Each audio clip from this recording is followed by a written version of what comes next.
alegria, é um prazer muito grande estar aqui para ministrar a palavra de Deus. Quero externar aqui a minha gratidão a Deus por essa oportunidade que me é concedida. Quero louvar a Deus pela vida do nosso presidente, pastor Josué Gouveia, nosso vice-presidente, pastor Charles de Melo, e nessa saudação eu estendo a toda a mesa diretora, a todos os pastores e a toda essa amada igreja. Quero louvar a Deus pela vida da minha esposa, Jenny Pires, que eu costumo dizer que é a minha boneca, e agora nós temos uma bonequinha. Nasceu a nossa bonequinha Axa, que tem sido bênção de Deus na nossa vida.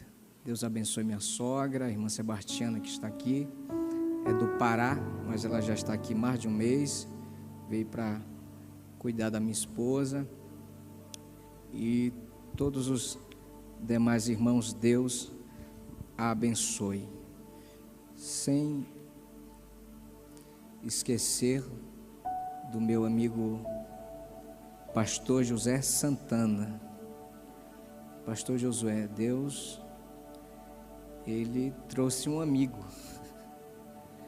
Às vezes é tão difícil a gente ter amigos, e Deus sabe de todas as coisas, e o pastor José Santana, que é mestre em liderança, e eu tenho aprendido muito com ele durante esse pouco tempo que a gente tem convivido. A gente está morando muito próximo, e ele tem sido bênção de Deus na nossa vida, ele e toda a sua família.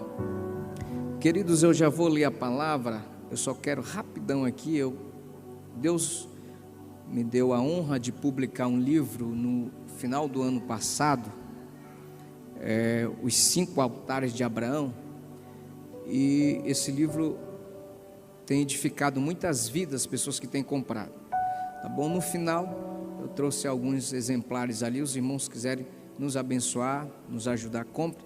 Eu creio que Deus vai estar te abençoando também, querido. Abra sua Bíblia, quem veio ouvir a voz de Deus, abra sua Bíblia, Isaías capítulo de número 43.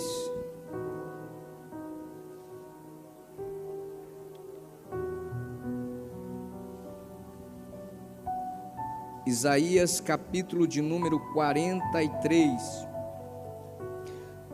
Nós vamos ler só o versículo de número 13, mas eu quero oferecer o versículo 1 e o versículo 2 para o nosso pastor presidente.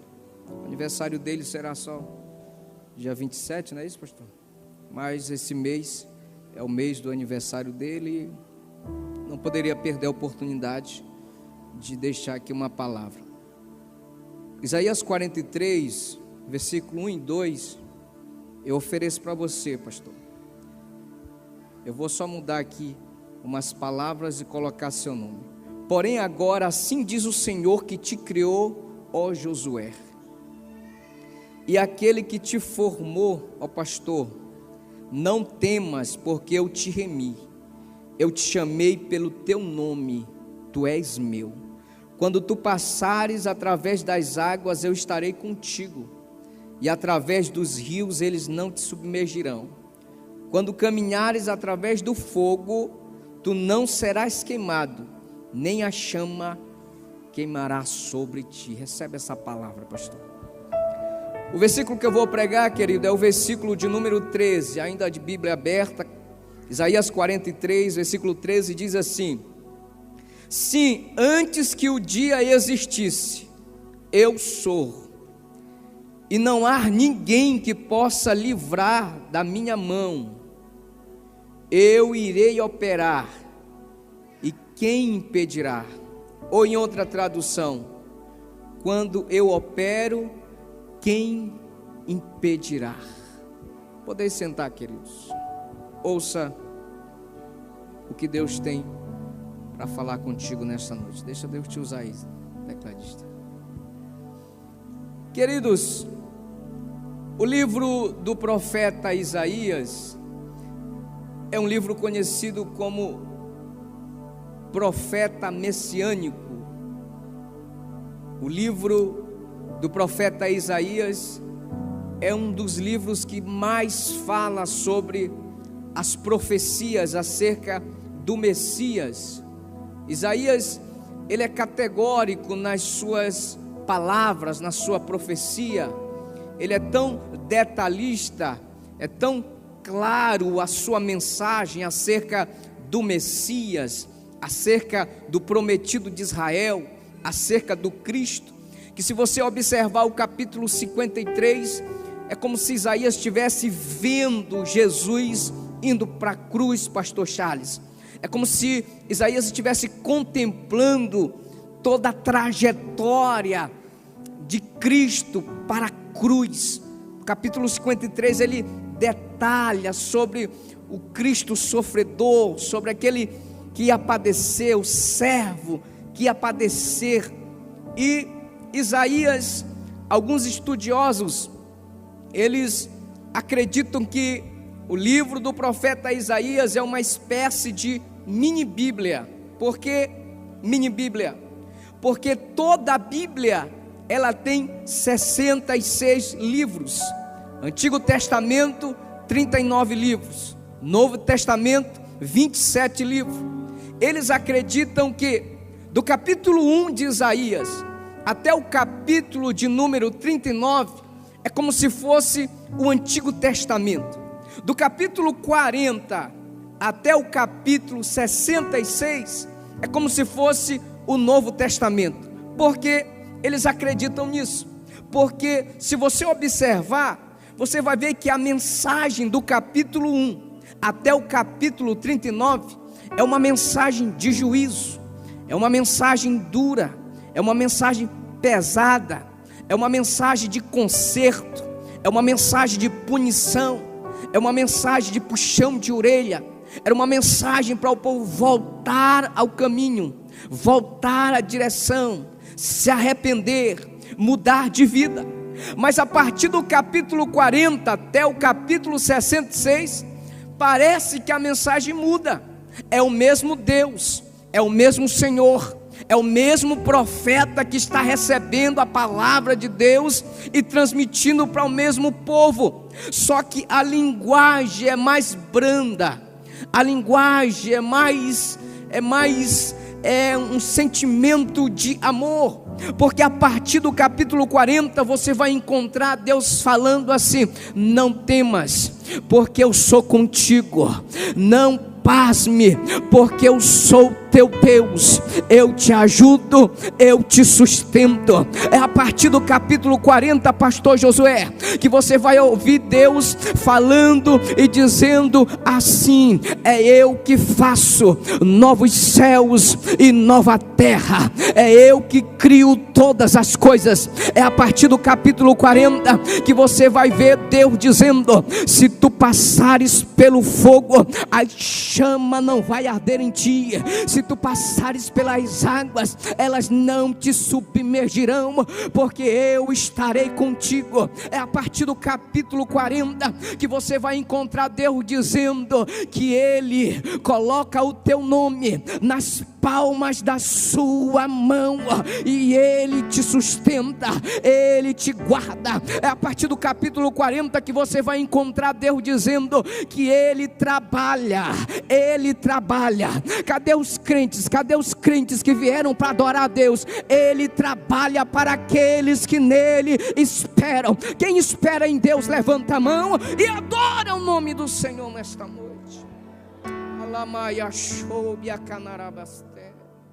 Olhe para cá.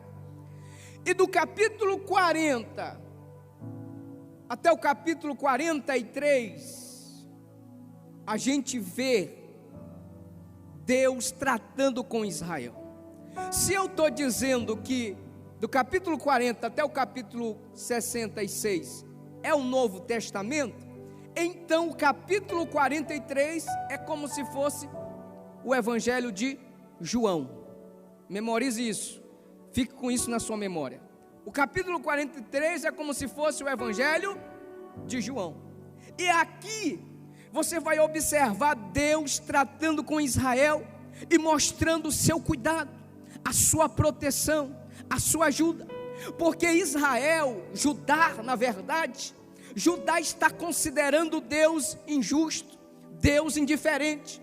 Está considerando que Deus não olha para as suas causas, Deus não vê a sua dor, Deus não vê os seus problemas, Deus não vê as suas crises, Deus não vê as suas lutas. Aí Deus vai usar o profeta e dizer que Ele vê, Ele cuida, Ele sustenta, Ele está na direção, Ele provê, Ele está presente, Ele está agindo. E aqui no versículo 13, onde nós lemos, Deus dá uma palavra forte, uma palavra poderosa, e diz: ainda antes que houvesse dia, eu sou, e ninguém há que possa fazer escapar das minhas mãos. Operando eu, quem impedirá? Isso aqui é uma pergunta retórica, não precisa ninguém responder. Deus pergunta e já tem a resposta. É Deus dizendo: é eu que guardo, é eu que protejo. Quando eu ajo, quando eu opero, quando eu faço, não tem ninguém que impeça, porque eu sustento todas as coisas. Estou sentindo a presença de Deus nessa noite. Deus está falando com alguém aqui. Deus está declarando que Ele é eterno, Ele é antes de todas as coisas. E quando Deus criou o ser humano, Ele criou o ser humano para ser eterno. Por isso que nós nunca vamos nos conformar com a morte. O ser humano não nasceu para morrer. Morte é consequência do pecado, é um acidente de percurso, uma falha de Adão. Você nunca vai se acostumar com a morte, por quê? Porque você foi criado para a eternidade. Diz o sábio Salomão no capítulo 3, versículo 11, que Deus colocou a eternidade dentro do coração do homem.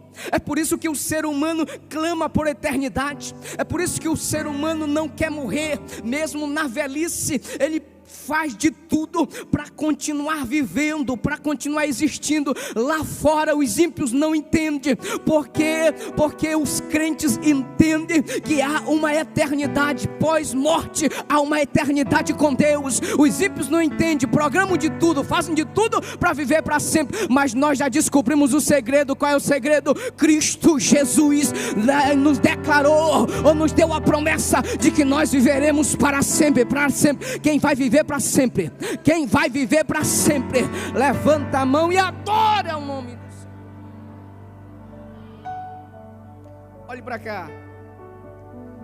Deus está dizendo para Judá: eu cuido de vocês, eu sustento vocês. E Ele está trazendo essa palavra eu sou, que é como Israel conheceu Ele, é como Israel conheceu o Senhor, como os hebreus conheceram no princípio, porque Deus apareceu a Israel com esse nome. Você lembra lá da sarça ardente? Você lembra de Moisés, quando Deus diz: Moisés, liberta o meu povo. Moisés, liberta os hebreus que estão clamando a mim. Eles estão lá no Egito, estão sendo oprimidos, estão sendo chicoteados. Mas eu quero que você vá, e é interessante na palavra de Deus para Moisés na sarça ardente, quando ele diz assim: tira a sandália dos teus pés, porque o lugar em que tu estás é terra santa. Eu descobri 3 motivos, pastor Charles, porque Deus pediu para Moisés tirar a sandália dos pés. Primeiro, quando você tira as sandálias ou o sapato dos teus pés e anda numa região de pedras, pedregulho, a tendência de você andar é com mais cuidado, é com mais proteção. é com mais cuidado. Deus estava dizendo para Moisés: agora a tua caminhada a partir daqui em diante será com mais cuidado. Você não vai pisar onde você quer, você vai procurar o lugar para pisar agora. Você não vai pisar em qualquer lugar, você vai ter cuidado agora onde você vai colocar o pé. O segundo motivo porque Deus pede para Moisés tirar a sandália dos pés é porque Moisés ia caminhar.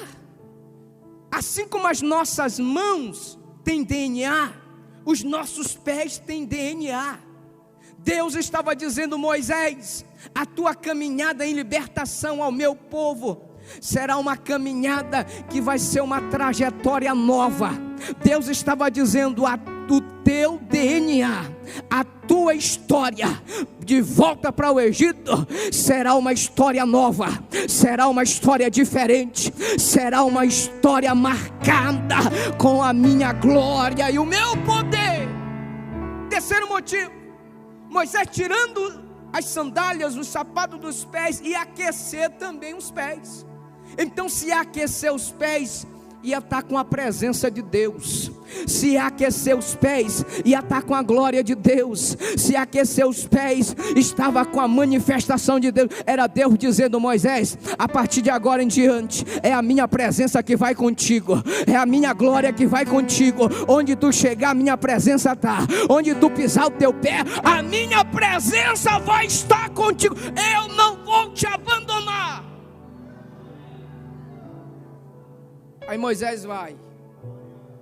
Aí Deus diz assim, Moisés pergunta: Senhor, como é que eu vou chegar lá? O povo nem me conhece. Como é que eu vou libertar este povo? Qual é a senha? Aí Deus diz: Moisés, quando tu chegar diante deles, tu vai dizer: o Deus, eu sou, me enviou a voz.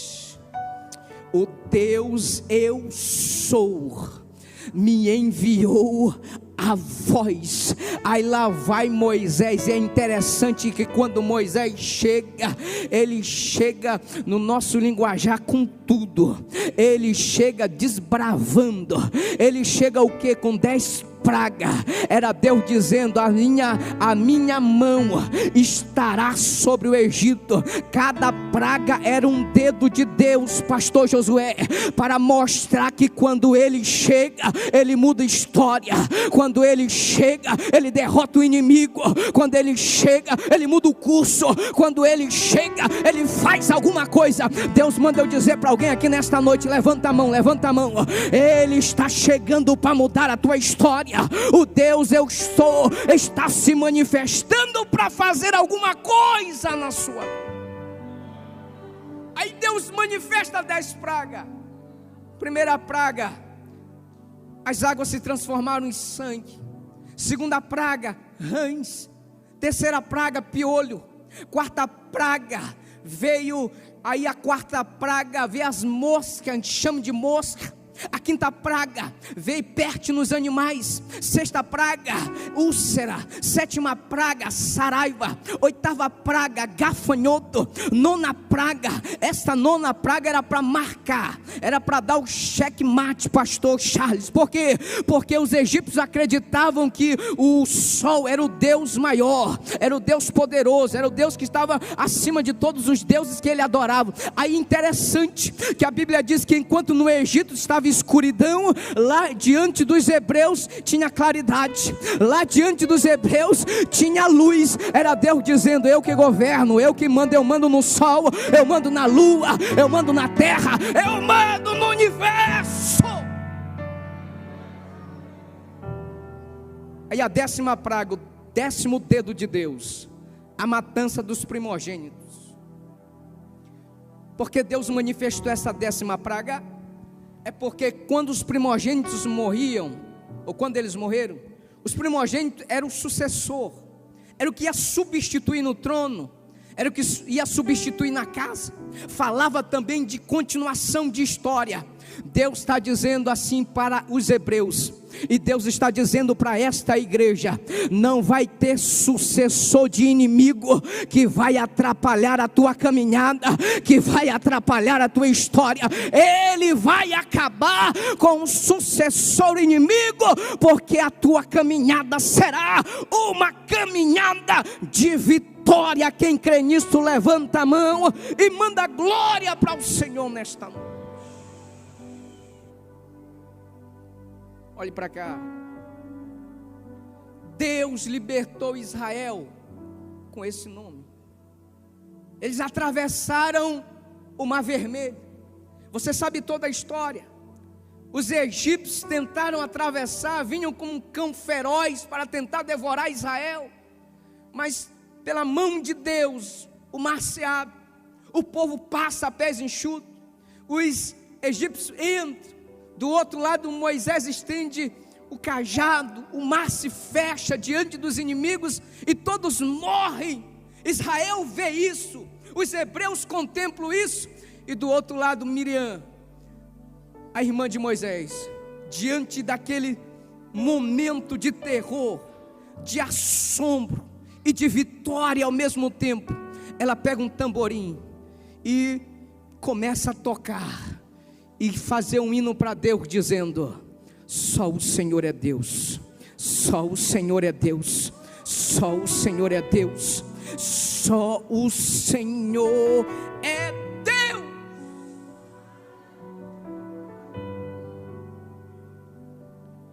Ao longo da caminhada de Israel, de Judá na terra, eles entenderam que o Deus eu sou era um Deus que faz, é um Deus que opera.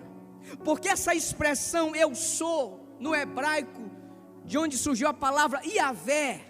O que é Yahvé? Yahvé é um Deus presente e ativo, um Deus que está presente e um Deus que opera, um Deus que está presente, um Deus que faz, um Deus que está conosco e um Deus que se manifesta. O Deus que você serve, querido, não é um Deus parado, não. O Deus que você serve é um Deus que está trabalhando. Levanta a mão, eu sinto isso aqui. Levanta a mão, eu quero profetizar sobre a tua vida. Deus está dizendo, Ele está trabalhando, Ele está agindo, Ele está operando na tua casa, na tua família, no teu casamento, no meio dos teus. Ele está operando.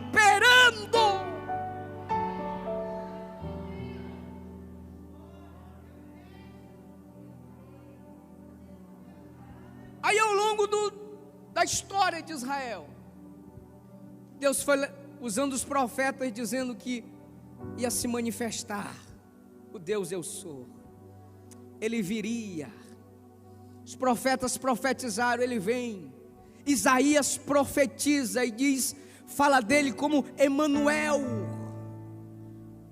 Emanuel, Deus conosco, Deus presente, Deus real. Quando chega no Novo Testamento, eu disse para você memorizar o Evangelho de João. O Evangelho de João é conhecido por alguns eruditos como o Evangelho divino, o Evangelho das revelações, porque João, ele foi diferente dos três outros evangelhos, chamados de sinótipos, que detalharam a história, a biografia, os milagres de Jesus. João não, ele fala só de 7 milagres. João se preocupou em falar da mensagem, em falar das palavras, em falar de segredos, de revelações do céu, pastor Charles. João começa no seu livro falando sobre coisas profundas, coisas eternas, coisas maravilhosas do céu. O Evangelho de João é um evangelho de revelação da divindade, da deidade de Cristo. Ele se preocupou em mostrar Cristo como Senhor, Cristo como Deus, enquanto Mateus se preocupou em falar de Jesus como rei da nação de Israel. Marcos se preocupou em falar sobre Jesus como servo, como aquele que veio para servir, e Lucas se preocupou em falar como Jesus como homem, com a natureza humana, como alguém que palmilhou, como alguém que cuidou dos pobres, como alguém que estendeu as mãos sobre os necessitados, sobre os menos desvalorizados. João se preocupou em falar de Jesus como Deus.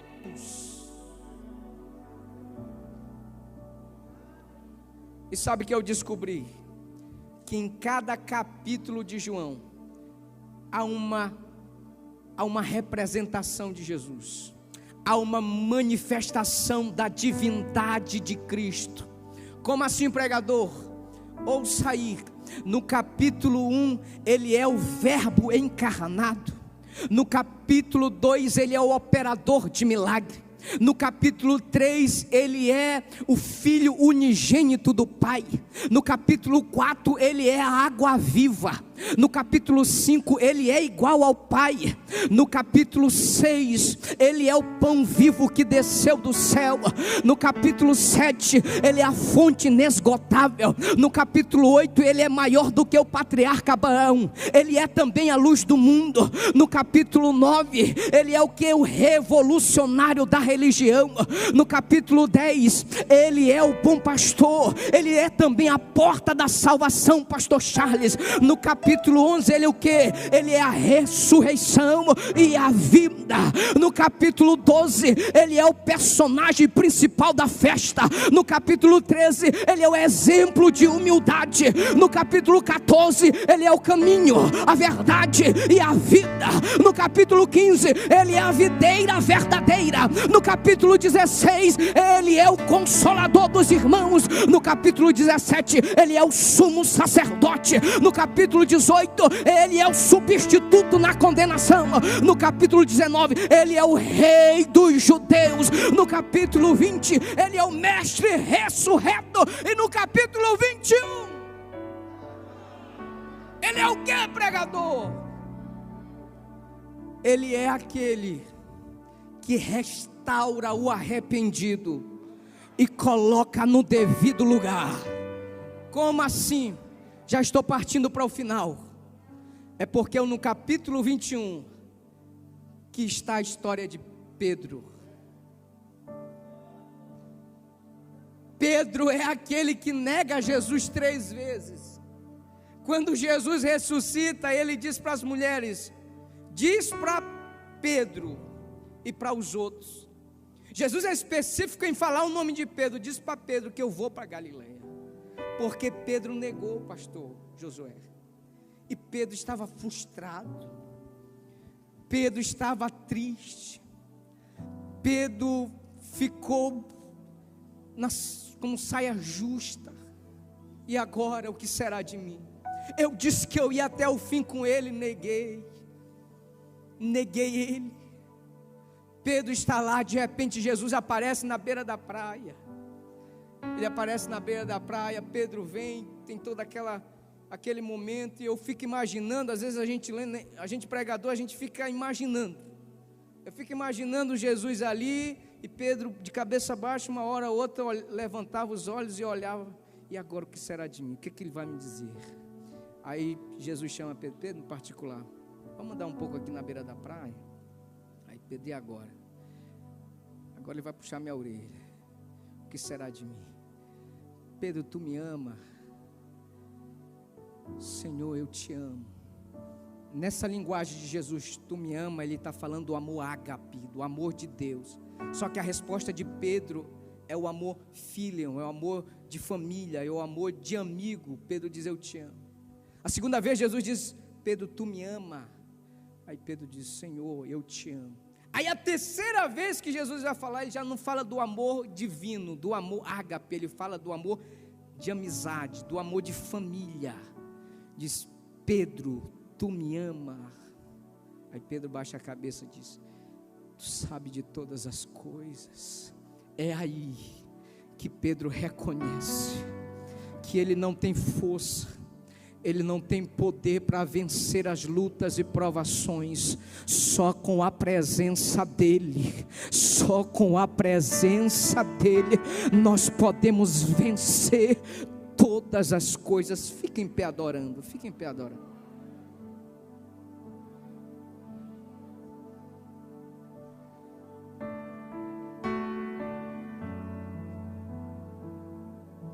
Olhe para cá, já estou terminando.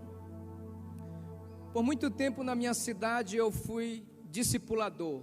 O que é um discipulador? Discipulador era alguém que visitava as pessoas, pastor Josué, quando aceitavam Jesus, no domingo ou em qualquer outro culto, e a gente era encarregado, eu e outro colega meu, de ir visitar essa pessoa, falar de Jesus, falar sobre a nova vida que ela está vivendo, o que é salvação. E uma jovem aceitou Jesus. Essa jovem veio de uma vida difícil, uma vida de bebedeira, uma vida complicada, de farra. E ela aceitou Jesus muito dedicada, muito firme. E a gente visitando, eu soube, ela morava numa casa de um casal. Ela era babá do filho desse casal. E esse casal era muito envolvido com farra, com festa, com bebedeira. E ela tinha que acompanhar sempre. Uma hora ou outra naquela noite, ela acabou colocando um gole de cachaça na boca. E aquilo mexeu muito com ela. E eu soube, alguém me falou, e passou uma semana ela não foi mais na igreja. E eu fiquei orando em casa. Eu fui com meu amigo e eu disse assim: Senhor, trabalha, nós vamos lá. Chegamos na casa dela e eu pedi muita graça de Deus, sabedoria, e falei porque ela nunca mais tinha ido na igreja. A gente tinha sentido saudade dela, e ela meio desconfiada. E aí de repente ela desabafou, pastor. Ela abriu o jogo e ela começou a chorar. E ela disse assim: missionário, Adelson, eu tentei ser crente, eu tentei ficar na mesma vida de vocês, eu tentei mudar de vida, eu fui para a igreja, eu me esforcei, eu fiz o que eu podia, e chorando, em lágrimas, eu tentei, mas eu não posso, eu não consigo, eu não tenho força. Enquanto ela estava falando isso, pastor, eu fiquei ali, Senhor, e só questionando o meu pensamento: Senhor, e agora, o que é que eu vou falar? Ela está dizendo que tentou, que se esforçou, que fez de tudo para ser crente, mas não consegue. Aí na hora o Espírito Santo colocou uma palavra na minha mente e diz para ela o seguinte: entrega nas minhas mãos. Ela tentou com esforço próprio, ela fez crendo na capacidade dela.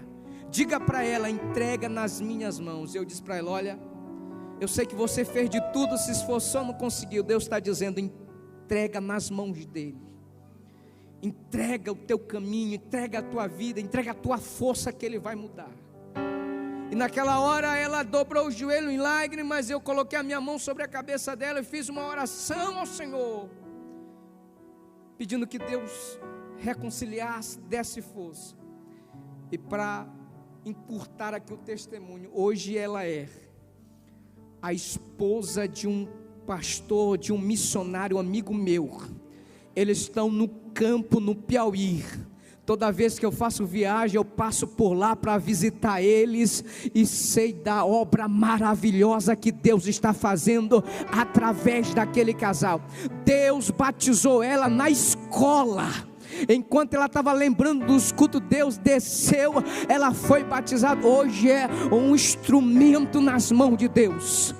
Deus está falando com alguém aqui nesta noite. Entrega para Ele o Deus eu sou, que está presente e age, opera, também está aqui nesta noite. E eu quero convidar a primeira pessoa que vai entregar a vida para Jesus, ou alguém que quer se reconciliar com Deus. Eu já vou passar o microfone a quem de direito, mas eu quero saber, cadê alguém que ainda não é crente, ainda não teve um encontro com Deus? Tem alguém aqui nos visitando